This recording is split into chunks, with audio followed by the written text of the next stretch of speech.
네, 여러분 반갑습니다. JJ 리더입니다. 오늘은 구독자분들 몇 분께서 이 질문 주신 내용들에 대해서 좀 말씀을 드려볼까 합니다. 자, 먼저 수급주 매매에 대한 방법을 제가 여러분들과 공유한 영상이 있습니다. 그런데 그 수급주 매매를 하면서 이 손절을 하시는 분들이 또 종종 있습니다. 이 댓글에 다시는 걸 보면. 자, 그러면은 수급주 매매 원칙대로 매매를 했는데 왜 손절이 나가느냐? 물론 제가 매매했을 때도 손절이 나갈 때가 있습니다. 그러면 어느 때 확률이 높고 손절보다는 수익에 더 많은 이 확률을 높일 수 있는지, 자, 그런 부분에 대해서 좀 추가적인 설명을 해보도록 하겠습니다. 자, 이번에 구독자분 한 분께서 이노와이어리스라는 종목을 좀 매매를 하셨더라고요. 자, 이노와이어리스는 이 5G 대장주입니다. 자, 그래서 얘가 이렇게 어려운 장임에도 불구하고 얘는 신고가를 쓰고 추세 우상향으로 굉장히 강하게 상승을 하고 있는 과정이죠. 자, 그런데 이 부분에서 이 수급주 매매로 대응을 좀 하셨더라고요. 자, 여기 이제 전고점을 돌파를 하는 장대 양봉이 좀 터졌고요. 자, 돌파봉의 크기는 12%대 정도 됩니다. 그리고 돌파할 때 거래대금은 대략 한 750억 정도가 터졌죠. 자, 이 종목은 거래대금도 활발하게 터지면서 많은 시장 참여자들에게 관심을 받는 종목이기도 합니다. 물론 수급적인 부분도 자, 이렇게 5월 21일 날 이렇게 기관과 외국인의 양매수가 들어온 종목입니다. 그러니까 수급주 매매에 부합을 하죠. 자, 그런데 왜 손절이 나갔느냐? 손절은 아래 구간에서의 일정한 박스 구간을 돌파를 하는 그런 이쁜 차트, 또 수급 또한 굉장히 잘 들어온 차트나 종목에서도 손절은 나갈 수 있습니다. 왜냐하면 그 종목을 끌어올리려고 하는 수급 주체들이 끌어올리지 않으려고 마음을 먹으면 손절로 대응을 할 수밖에 없거든요. 자, 그런데 이노 와이어리스 같은 경우는 물론 손절이 나가긴 했습니다만 확률적으로 지금 이 자리는 굉장히 높은 자리라는 걸 좀 볼 수가 있죠. 자, 그리고 돌파할 때의 거래 대금이 차트상으로는 전고점을 돌파를 했지만 거래 대금상으로는 좀 이런 매물대의 이 돌파 거래 대금을 능가를 하지를 좀 못했죠. 자, 이런 부분들이 좀 아쉬운 부분이긴 합니다. 가장 큰 이유는 높은 구간이라는 거예요. 자, 바닥권에서 따져보면 파동이 몇 번이 나왔잖아요. 그렇죠? 전고점을 돌파를 하는 이런 파동들이 이미 3파동 이상의 수많은 파동들이 나왔기 때문에 현재 구간은 이제 연장 파동 구간을 넘어선 구간이라고 볼 수 있죠. 그러니까 현재 만약에 이 수급 주체의 매수 주체들의 매수 평단을 한번 가늠을 해보자면 아래 구간에서부터 얘네들은 매수를 하고 매집을 했을 거 아닙니까? 그러면은 대충 이 구간에서부터 이 아래 구간의 평균 단가를 잡아본다면 한 중간 정도 될 수 있겠죠. 꾸준하게 매수를 했다라고 가정을 하면. 그러면 이 구간에서 언제라도 수익 실현을 하고 물량을 정리를 할 수 있다라는 거죠. 그 얘기는 굉장히 빠르게 하락을 할 수도 있다라는 그런 이유가 된다라는 겁니다. 그래서 제가 추세와 파동의 원리에 대해서 설명한 영상에서도 말씀드렸다시피 3파동 이상 연장 파동에서 일어나는 구간에서는 승률보다는 실패할 확률이 높기 때문에 손해가 날 확률이 높기 때문에 될 수 있으면 매매하지 않는 게 좋다. 그런 내용의 영상을 좀 말씀드리면서 공유를 한 내용이 있습니다. 자, 이노아이어리스가 여기서 물론 수익이 났었을 수도 있어요. 자, 예를 들어 보면 제가 일전에 LB 세미콘이라는 종목을 이 수급주 매매로 대응을 하면서 여러분들과 또 실전 매매 영상을 공유한 내용이 있습니다. 자, 어디서 매매를 했었냐면요. 이 자리에서 매매를 했습니다. 자, 보시다시피 LB 세미콘도 파동으로 따지자면은 전고점을 돌파를 하는 이런 3파동 이상의 4파동까지 나오는 연장파동 구간이었습니다. 그러니까 굉장히 높은 구간이죠. 자, 여기서 제가 이 종목을 매매를 할 때 말씀을 드리면서 매매를 한 내용이 있어요. 자, LB 세미콘 이 실전 매매 영상을 제가 우측에 링크를 걸어 드릴 테니까 확인을 한번 해보시고요. 자, 요 자리에서 매매를 했습니다. 자, 요 자리에서 전고점을 돌파를 할 때에 거래대금까지 전고점 이 매물대를 능가를 하는 거래대금을 능가를 하는 이 거래가 들어왔기 때문에 매매해 볼 만하다. 하지만 굉장히 높은 구간이기 때문에 위험한 자리이긴 하다. 이런 내용도 이제 말씀을 드렸었어요. 자, 그런데 얘는 다행히 1차 매수와 2차 매수까지 가능한 자리를 줬고 요렇게 이제 수익이 났습니다. 자, 물론 수익이 났으니까 난 거지 얘도 하락을 해서 언제든지 물량을 정리할 수 있는 구간인 건 사실이라는 거죠. 자, 보다시피 연장 파동 이후 주가는 하염없이 하락을 했습니다. 그렇죠? 자, 언제라도 이렇게 물량을 털어낼 수 있다라는 겁니다. 왜? 매수 주체들도 수익 구간이니까. 하지만 1파동과 2파동 구간에서는 그렇게 큰 수익을 내지 못하기 때문에 1파동 구간이 가장 수익 내기 유리한 구간이고요. 자, 2파동 구간까지도 전고점을 돌파를 할 때 매매하면 유리한 구간이다라는 말씀을 제가 여러 번 드립니다. 자, 그래서 가장 좋은 수급주 매매 타점은 아래권에서 일정한 박스권을 형성한 이후 이렇게 장대 양봉이 나오면서 첫 번째 파동으로 외국인과 기관의 양매수가 들어오는 그런 자리가 가장 유리한 자리가 되는 겁니다. 자, 제가 예를 들어서 설명드린 종목 중에 다산 네트워크스라는 종목이 있어요. 자, 이 종목도 제가 수급주 매매 영상을 여러분들과 공유를 하면서 설명드린 영상에 있습니다.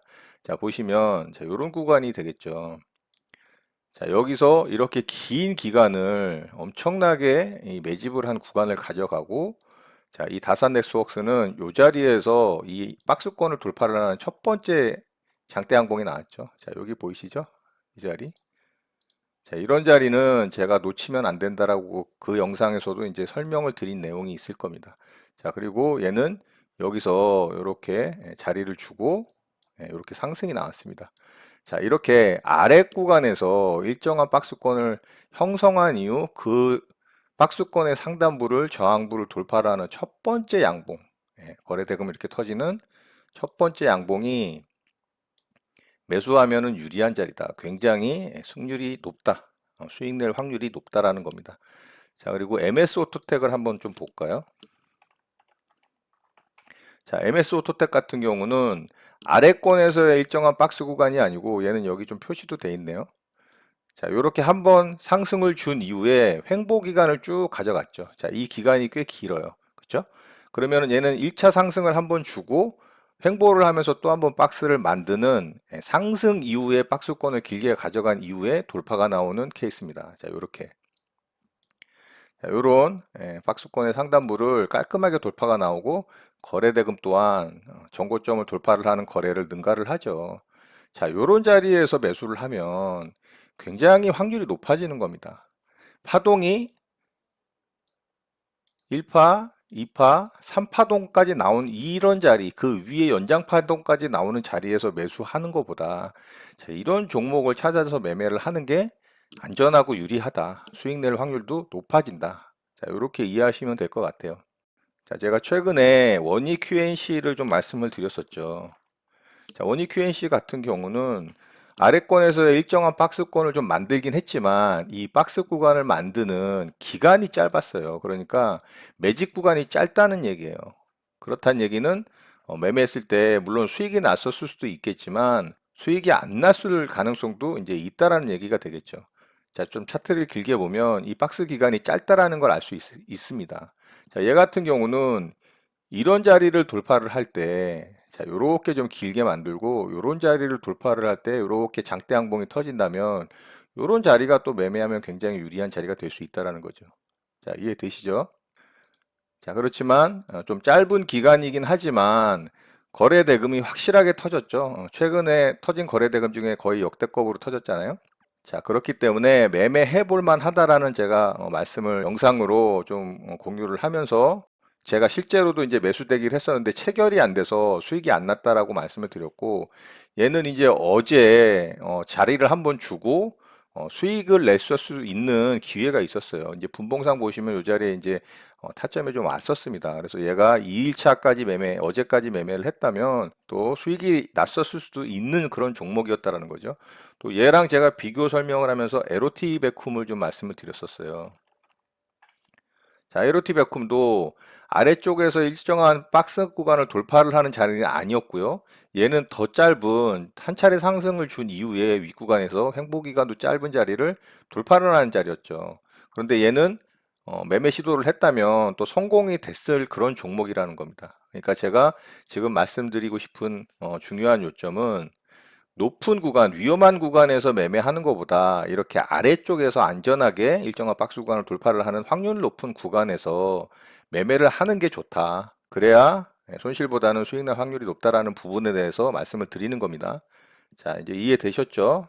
이런 부분 잘 참고하셔서 수급주 매매 대응을 좀 잘 하셨으면 좋겠고, 또 다른 구독자분께서 삼성 바이오로직스에 대해서 이제 시가계 매매를 하셨는데 다행히 수익이 나셨다고 합니다. 자, 그런데 그 자리가 맞느냐? 자, 이렇게 질문을 하신 내용이 있어요. 자, 이 종목은 저도 지켜봤던 종목이에요. 왜냐하면 윗구간에서 이제 시가계 매매 자리가 뜨긴 했습니다. 그런데 자, 얘도 보세요. 얘도 지금 현재 구간이 아래 구간에서 1차 파동, 2차 파동, 3차 파동 구간이죠. 굉장히 높은 구간이 된 겁니다. 그래서 저는 이 종목을 시가계 매매 자리를 보고 있었어요. 제가 이제 시가총액 상위 종목도 시가계 매매 할 종목이 있나 아침에 빠르게 훑어보거든요. 이 종목도 당연히 제 레이더에 걸렸죠. 자, 이 종목 매매했다면 수익을 낼 수 있었던 자리가 있었어요. 자, 여기 일봉상 지지저항 라인 시가계 매매 1차 타점이 51만 6천 원짜리였습니다. 자, 분봉으로 좀 볼까요? 자, 분봉에 제가 표시해 놨죠. 그리고 제가 수익 구간도 이렇게 표시를 해 놨어요. 자, 보시면 아침에 시가격이 발생을 하고 자, 61만 6천 원이네요. 61만 6천 원 자리에 정확하게 여기 아래 꼬리에서 체결이 됐어요. 만약에 매수대기를 해놨다면. 그러면 이렇게 이제 수익 낼 수 있는 구간이 있었습니다. 1.31%. 자, 삼성 바이오로직스 같은 이런 대형 우량주 시가격 매매를 할 때는 비중을 많이 넣습니다. 자, 1.31%면 개별주, 소형주 매매를 했을 때에 이런 대형 우량주 같은 경우는 2배에서 3배 정도 수익 차이가 난다라고 보시면 된다라고 제가 여러 영상에서 또 말씀을 드렸어요. 자, 그러면 얘는 수익률 상으로는 1.31%일지는 모르지만 실질적으로 베팅 금액을 크게 가져가면 한 2%에서 3% 구간의 수익률을 가져오는 것과 같은 효과가 있다. 자, 이렇게 보시면 되고요. 또 얘는 만약에 수익 실현을 못하고 손절을 하려고 했다면 확실하게 이런 자리 이탈을 할 때 짧은 구간에서 손절을 치고 수수료 정도 아니면 본전 정도에 빠져나올 수 있는 그런 기회를 이렇게 줍니다. 이렇게 대형 우량주들 같은 경우는 매매하기가 굉장히 편안한 그리고 손절하기도 편하고 수익 실현하기도 편안한 그런 스타일의 차트를 그리는 경우들이 많아요. 굉장히 정직하게 움직이는 경향을 갖고 있다라는 겁니다. 자, 그래서 삼성바이오로직스는 물론 이 시가계 매매 자리가 떴고 시가계 매매로 대응을 할 수도 있었습니다. 물론 할 수도 있었지만 일봉상 굉장히 높은 구간이었기 때문에 위험한 자리라서 저는 하지 않았다. 이런 부분도 참고하시고요. 앞으로 또 이런 높은 구간에서 어떤 매매 방법에 또 부합하는 그런 종목에 출연을 하더라도 항상 높은 구간인지 내가 매매했을 때 위험한 구간인지를 먼저 좀 생각해 보시고 대응을 하시면 좋을 것 같습니다. 자, 이렇게 참고하시면 될 것 같고요. 자, 그리고 마지막으로 명문제약에 대해서 좀 질문 주신 분이 계세요. 자, 명문제약은 제가 3일 전에 좀 매수를 해서 수익을 내고 나왔던 종목이고 어제 영상인가요? 그제 영상에서도 이 종목이 시세가 끝나지 않았을 가능성이 좀 있다. 그래서 한 차례 또 강하게 상승이 나올 가능성도 있어 보인다. 물론 하락을 할 수도 있다라고 말씀을 드리고 하락을 할 경우 손절로 대응을 잘 해야 된다라는 내용도 이제 말씀을 드린 영상의 내용이 있습니다. 자, 근데 얘가 이제 금요일 날 어제죠. 이제 좀 상승이 좀 강하게 나왔어요. 자, 그래서 이 종목을 분봉상 돌파 매매를 하셨다고 하더라고요. 자, 그 자리가 어디냐면 자, 여기서 이제 돌파 나올 때 좀 매매를 하셨다고 하더라고요. 자, 요 자리. 자, 분봉상 이제 요 고점 자리를 아마 돌파를 하는 모습을 보고 이 봉에서 이제 매매 대응을 하신 것 같아요. 자, 그런데 보세요. 제가 3분봉 돌파 매매 영상을 여러분들과 공유한 영상이 또 있고, 자, 그 돌파 매매 3분봉을 대응을 하는 그 매매 방법에 대해서 설명드릴 때, 이 전고점을 일정한 박스 구간을 돌파를 하는 이 분봉상 돌파 자리에서 일봉을 우선적으로 보고 일봉상 전고점이나 박스권을 돌파를 하는 자리를 확인한 이후에 분봉상 그 자리가 돌파가 나올 때 대응을 하는 방법이다라는 말씀을 드렸었고 또 돌파봉이 최소 2% 이상 돌파가 나올 때 대응을 하는 게 좀 확률이 높다. 물론 짧은 1%대, 1.5%대 봉이라도 봉이 두 개 연거푸 나오면 두 개의 봉을 합쳐서 보는 방법에 대해서도 제가 말씀을 좀 드렸어요. 자, 그런데 이 종목 같은 경우는 여기서 돌파봉이 1.5%밖에 안 돼요. 그러니까 여기서 사실 분봉상으로도 돌파 매매하기는 조금 애매했습니다. 거래가 조금 더 터졌기 때문에 이런 부분을 보고 또 매매를 하셨을 수도 있지만 얘는 일봉상으로도 전고점을 돌파를 하거나 일정한 박스권을 돌파를 하는 모습이 아니죠. 자, 이렇게 한번 시세를 준 이런 매물대 안에 갇혀서 이 안에서 움직일 때는 확률이 굉장히 떨어집니다. 그래서 저 같은 경우는 이런 데서 분봉만 보고 돌파 매매를 하지 않습니다. 그러니까 종합적으로 이 자리에서 돌파 매매를 한 것은 좋은 자리는 아니었다라고 좀 생각이 되고요. 자, 여기서 좀 크게 상승이 나왔지만 뭐 이런 자리 돌파 나온다고 이런 자리에서 급등이 나온다고 또 여기서 따라 붙었다면 또 손절이 나갔겠죠. 그러니까 일봉상 일정한 전고점 라인이나 일정한 박스 구간을 돌파를 하는 그런 자리가 아닌 구간에서 매매를 하면 이렇게 실패할 확률이 높다라는 겁니다. 잘 생각을 하시고 매매를 하려다가도 반드시 일봉을 먼저 확인하고 확률이 높은 자리인가를 확인한 다음에 매매 대응을 하시면 조금이라도 손실을 줄일 수 있는 기회가 더 많을 거라고 생각을 합니다.